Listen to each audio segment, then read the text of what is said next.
আসসালামু আলাইকুম রহমতুল্লাহ।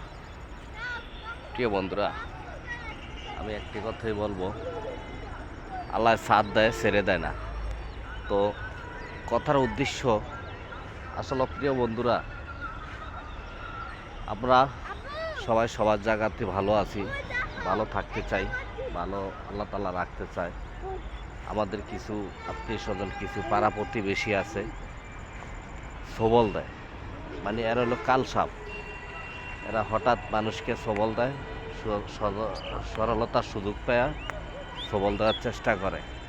আসলে এইসব মানুষের পাশের থেকে আপনারা দূরে থাকবেন, কেননা এসব মানুষ খুব কঠিন, খুব সহজ।